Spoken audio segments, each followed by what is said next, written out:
Welcome to From Shadows to the Block, a collection where the characters don't just exist. They breathe, they fight, and they survive. If they're lucky. Hand from the Flame. A short story by Brian Eldridge Sr. 2026.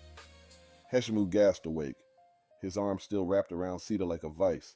She moaned softly and adjusted her soft hand around his wrist. Inhaling the warm, spicy scent of her hair, he felt his body relax. He didn't know if he was having the dream or not, but he jerked awake as if he were still surrounded by the flames he couldn't completely explain. For most of his life, Heshimu had nightmares about himself as a child in a bedroom he didn't recognize. He felt the heat scratching his arms and the sweat pouring down his back. The fear put paralysis on his small body. He stood in a room surrounded by sports posters on the wall, a game console by his television, and a stack of action figures on top of his toy chest. All of those items burned one by one, along with his sheets and pillow.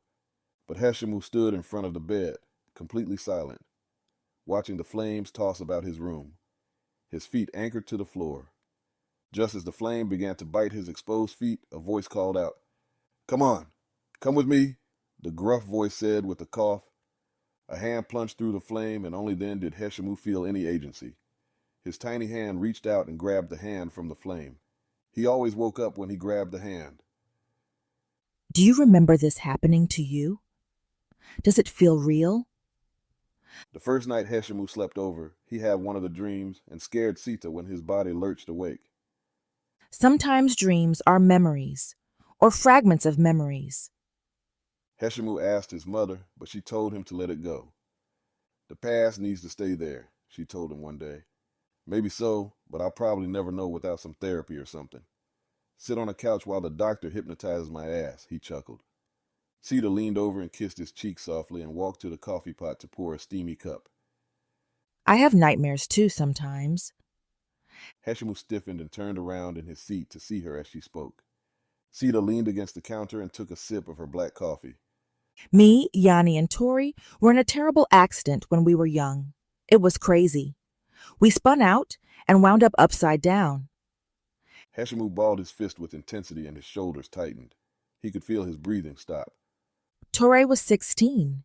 He was driving and he wasn't wearing his seatbelt. We hit a slick spot in the rain. She closed her eyes tight and lowered her chin to her chest, inhaling the warm coffee steam before continuing. When we woke up, Tori was in Yanni's lap, bleeding out. He said he was cold. I was screaming in pain because I had a compound fracture. She opened her eyes and looked off to the side. A shudder escaped her mouth before she could stop it, and she put her cup back on the counter. Heshimu jumped up and wrapped his arms around her. He died in Yanni's arms. And Yanni, she just comforted me in a way only Yanni could. He pulled her close, and she buried her face into his chest, while he held his hands in her hair, firmly letting her know he had her. "I'm so sorry, Sita," Heshimu said gently. Since that time, the two of them rarely had those dreams when they slept together. That admission of a shared traumatic response was somewhat of a catharsis for them, though it wasn't a complete healing. Only a month before they met, Sita's best friend Yanni died doing what she loved, helping a patient get well. Sita wasn't over it and likely never would be, but her relationship with Heshimu soothed many of her rougher edges. They understood each other. They understood their professions. He was a fireman, she was a pediatric nurse. Their bond was formed on listening, empathy, and love bloomed like a spring crocus. Even though they had different residences and sometimes they passed like ships in the night, they never hesitated to spend their free time together. Engine 4, Truck 2, Structure Fire, 2200 block of West Chestnut. Smoke showing. The horn roared raucously through the afternoon air that Tuesday. Heshimu watched the brick buildings flash by through the window. Long gone were the spicy smells of Sita's hair and the warmth of her touch. The weight of his gear settled onto his shoulders like armor as he prepared for a battle against a primal element. The weight was familiar and comforting. He wasn't the boy from the nightmare when he wore his gear. He was the man who battled the nightmare. The siren wailed, the sound bouncing off the buildings on either side of the street. Captain Miller yelled, not even turning around to his team. "Reports say it's a grease fire. Got into the walls. We got an elderly resident, Mrs. Higgins. She's usually on the first floor, according to dispatch. Heshimu checked his mask seal and his tank. He looked to his seatmate, Adrian. They exchanged an understanding head nod. When they reached the residence, black smoke was barreling out of the building rhythmically. The house looked to be breathing fire like a serpent. "Bloom, Carson! Search and rescue! Go!" yelled Captain Miller. Heshimu grabbed the Halligan bar and hit the front door. It gave way with a splintering crack. He dropped to his knees, going below the nearly 400-degree temperature roasting everything above. "Fire department! Call out!" yelled Heshimu. Adrian echoed him seconds later. They could only hear the deafening roar of the fire pulsing from the kitchen. Heshimu continued his crawl, looking side to side, sweeping his hand almost blindly ahead of him. She had to be close if she was on the first floor. They had swept the living room and were splitting up. Adrian moved on to the back bedroom while Heshimu turned his attention to the closer bedroom. A quick sweep revealed nobody present. The heat was intensifying. The heat pressed against his turnout coat. Sweat was pouring from his skin beneath his gear. "Cap, front rooms are empty. Adrian, check in the back bedroom," he said through the radio. "Copy that. Check the kitchen and get your ass out. That roof is looking questionable at best." Captain Miller crackled over the radio. Heshimu moved toward the kitchen. The flames glowed a beautiful burning orange that climbed the cabinets. Adrian came up behind him and they caught each other's eye. "Nobody's here," he yelled over the roar. Heshimu gave a thumbs up as Adrian turned to make a swift exit. As Heshimu turned to follow, he heard a voice. "Not there." The voice didn't come from the radio or from Adrian. It was clear, raspy, and sounded like it was whispered into his ear from an earbud. Heshimu turned around and glanced back at Adrian, who had almost reached the door.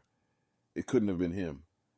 "She's in the pantry, behind the door. Look left." Heshimu couldn't explain why, but he felt compelled to follow the disembodied directions. The voice sounded calm and authoritative. It was strangely comforting.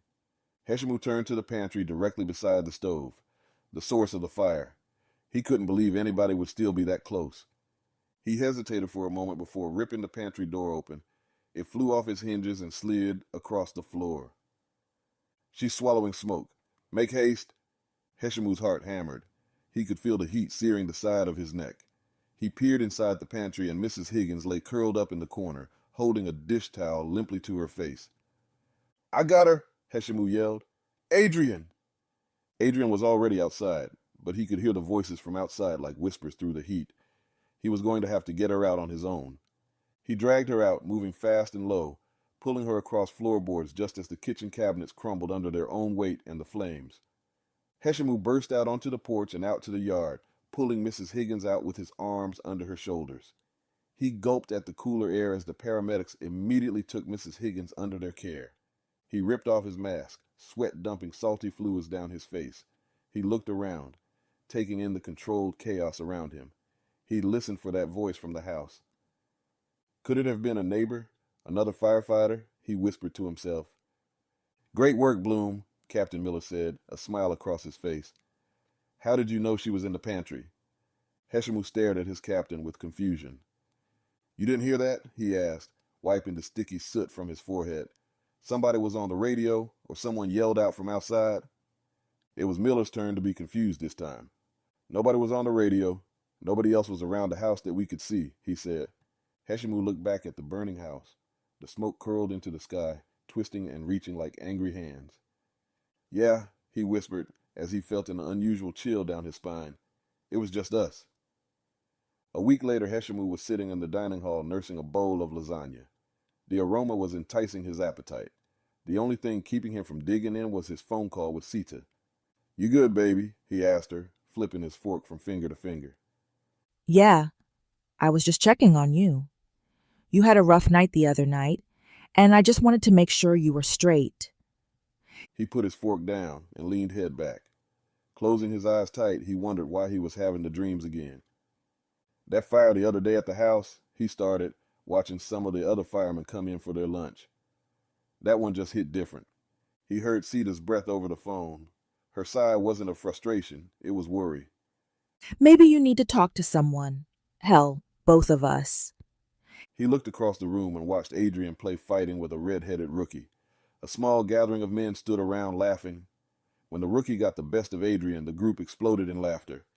Heshimu grinned for a second before responding. Yeah, I'll think about it, he said. We can talk about it when we're home. Heshimu stiffened up and his breath caught in his throat for a second. His mouth opened, but he didn't know how to respond. Sita rescued him as usual. I mean, one of our homes. We'll talk. He relaxed as the tension released.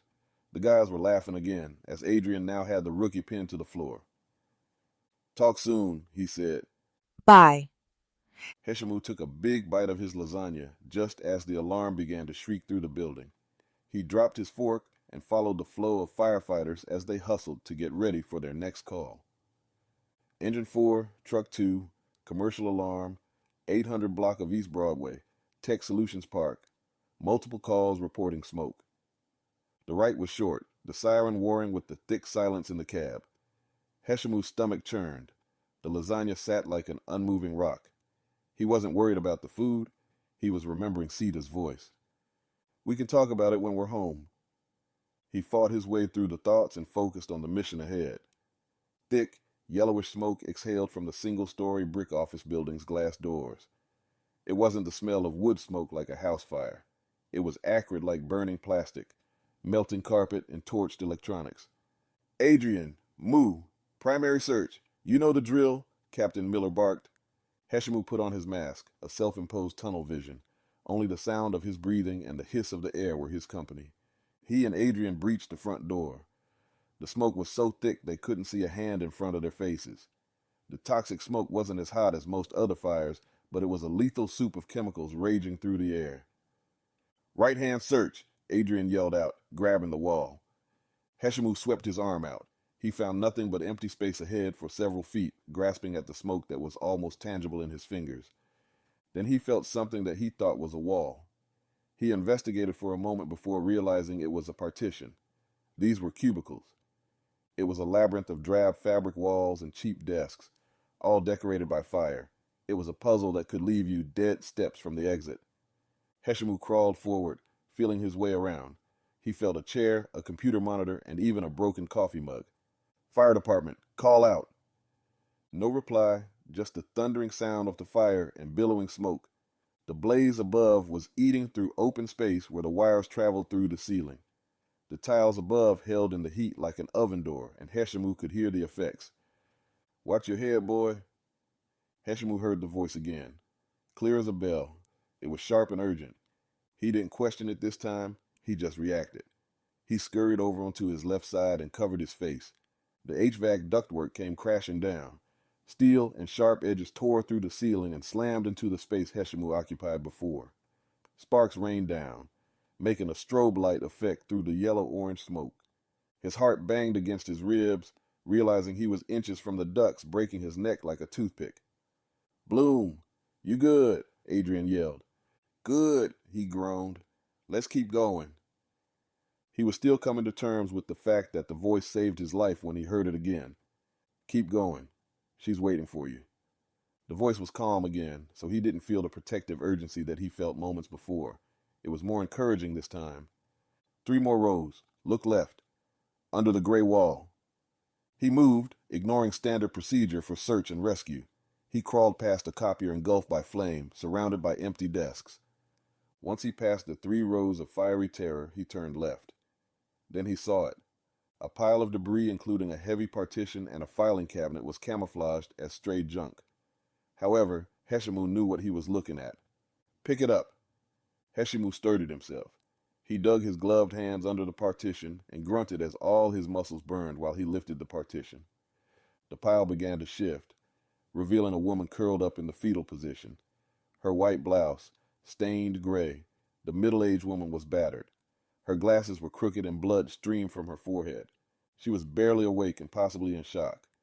Her eyes met Heshimu's and the fear was so intense that she couldn't even scream. I got you, Heshimu said, his voice muffled like Darth Vader. He reached and gripped her waistband and pulled her towards him. Adrian, I got one, Heshimu yelled out. Center room. The sagging ceiling signaled that it was time for them to get out immediately. They navigated their way through the wreckage of the room and the blinding smoke. The heat licked Heshimu through his gear. Body dumped sweat like a raging river. His arms itched in reaction as he continued to drag the woman to safety. 4 ceiling tiles fell to the ground, like burning hail. They sped up as they identified the front exit. They crashed through the front doors as the front windows blew out from the pressure. Shards scattered everywhere like a swarm of glass bees. When they were safe, they passed the woman off to the EMTs. She coughed and cried as reality began to take hold of her. Heshimu ripped off his mask and took in a deep breath. He stood on the side of the truck, leaning with exhaustion, craving a shower. He surveyed the building and scowled at the collapsed section where the HVAC ductwork fell. He touched his neck, feeling the sensitive skin slapped by the flames. Another heavy hand squeezed his shoulder. Heshimu jumped, breaking his focus on the burning building. "You knew," Adrian said, patting his shoulder further. "How did you know to duck, Moo?" Heshimu couldn't explain it. He looked back at the building and then at Adrian, who had a large black streak across his face like an army ranger in the jungle.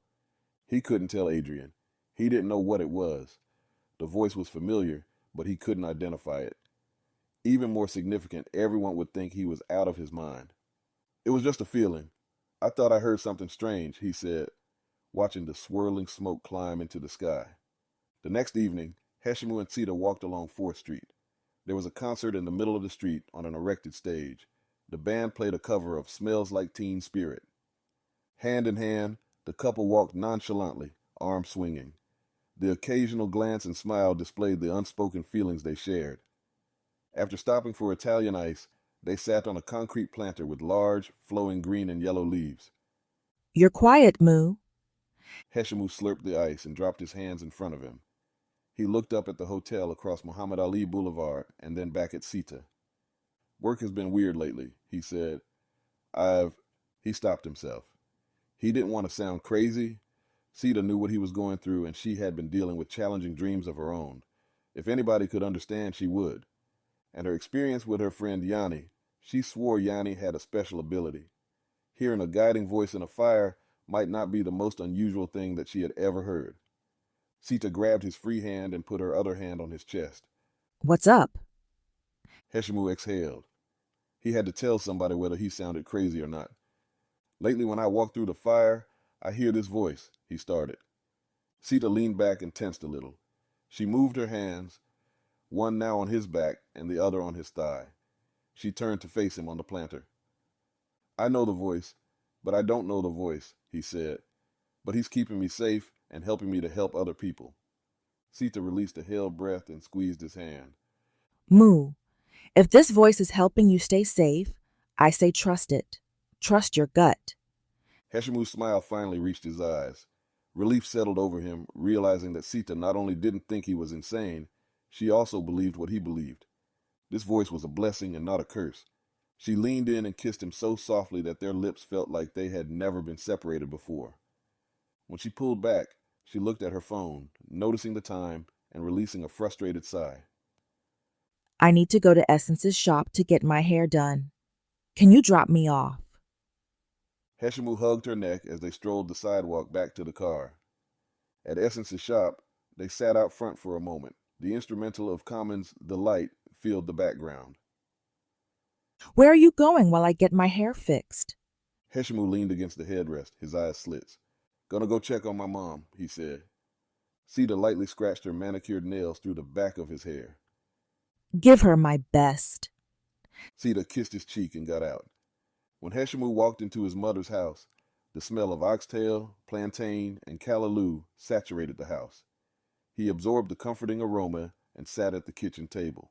He looked at the newspaper on the table and then back at his mother with a reverent smile. "You good, Mom?" His mother, Netta, was native to Kingston, Jamaica. She moved to Louisville where she met Heshimu's dad, Glover Bloom. Glover passed away when Heshimu was in high school, and since then it had just been the two of them. "Me all right, me heart," she said, rubbing the spoon from the oxtail on the back of her hand before tasting the flavor profile from her skin. "The food soon done." Heshimu gave her a tight smile. He wanted to tell her about the voice. He told Sita, telling his mother should be a no-brainer. "Mom, have you ever heard something?" Netta walked to the refrigerator and pulled out a pitcher of lemonade and poured 2 glasses. "Here wa?" she asked, putting the glass in front of Heshimu. Heshimu wrapped his hand around the glass but didn't drink. The coolness of the glass felt good against his warm hands, like a voice. "Somebody telling you what to do," he said, looking at the floor at his mother's bare feet. She stopped for a moment mid-stride. Then she continued back towards the stove, minding her food. "Only God alone," she said. "Me no have ears feed the devil." Heshimu took a sip of his lemonade and put the cup back on the table. He leaned forward, putting his elbows on his knees. "It's not like that," he replied, feeling the embarrassment building. "I can't explain it, but when I'm in the fire, somebody is talking to me." The wooden spoon clattered loudly against the white metal of the stove. "Hush! We no talk about that," she said, cutting him off. "That's something there that'll fee you alone." Heshimu leaned back and finished his lemonade in one gulp. He noticed the sour flavor more than the sweetness, and his appetite had abandoned him. "I gotta go, Mom," he said, giving her a bear hug. "I love you." She kissed his cheek and gave him a tight smile, though worry clouded her gaze. "Love you too," she whispered. "Walk good, me son." 3 days later, the company found themselves battling an apartment fire. The building was like a chimney. The 4-unit building, stacked 2 by 2, was ablaze. Heshimu and Adrian stood on the ground floor, the nozzle open, pushing back a rolling thermal layer of fire in the hallway of the bottom left unit. Sweat and water drenched them, making the soot like mud on their gear. The flames had been knocked down. Smaller pockets of fire and steam were their main opponents now. "Looks like everyone got out," Captain Miller said over the radio. "Primary search on the top floor is clear. Secondary search underway." Heshimu and Adrian advanced a couple of steps closer, the duo bracing each other against the power of the hose in opposition to the danger in front of them. "Let's drown this bastard out and get home," Adrian said with a grunt. Heshimu nodded as the adrenaline began to wane into normal range. Everything was mostly finished, and it was just time to clean up. "Move." Heshimu flinched, recognizing the familiar voice. The water hissed as it confronted the superheated drywall. Despite chaos, the voice came through loud and clear. Heshimu froze in place as the voice caught him off guard. "Mu, you okay? Push," Adrian said. Heshimu did the opposite. He dropped the hose, leaving Adrian to battle it like an anaconda blowing water. "What the hell, Heshimu?"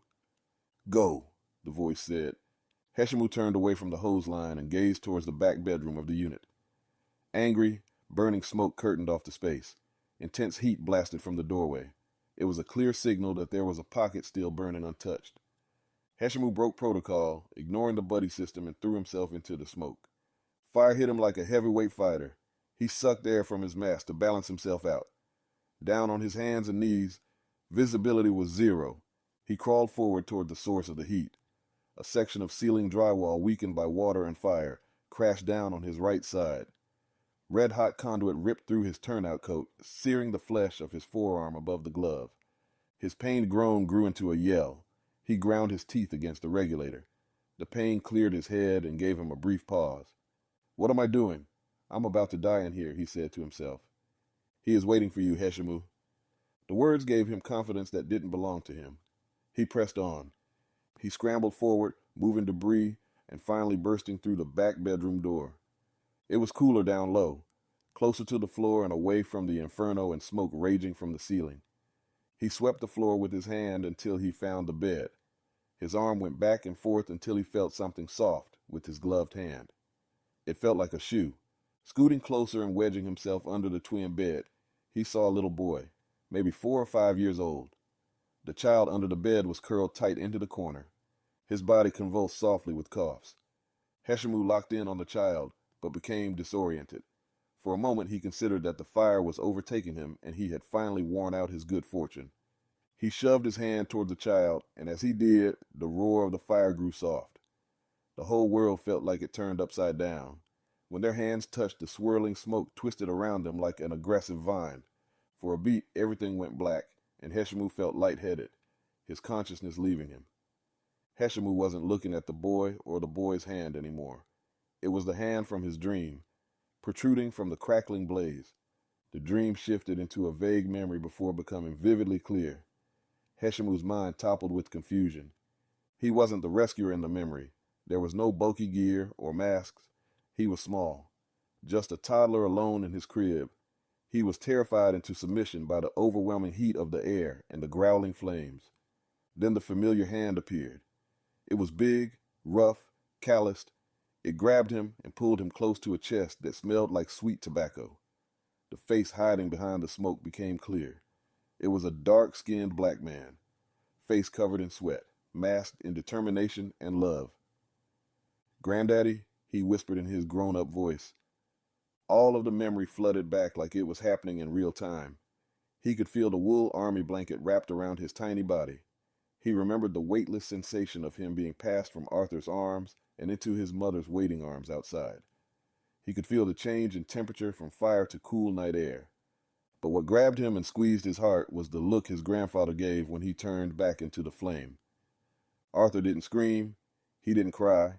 He just looked accomplished as the smoke consumed him. The dream hand wasn't trying to bring Heshimu to his demise. It was bringing him into his life and into his purpose. It was the reason he was still breathing. "I got you," Arthur's voice whispered. Heshimu returned from his memory. Maybe half a second had passed. He repeated his grandfather's words. "I got you," Heshimu told the terrified boy. He grabbed the boy's wrist and pulled him from under the bed.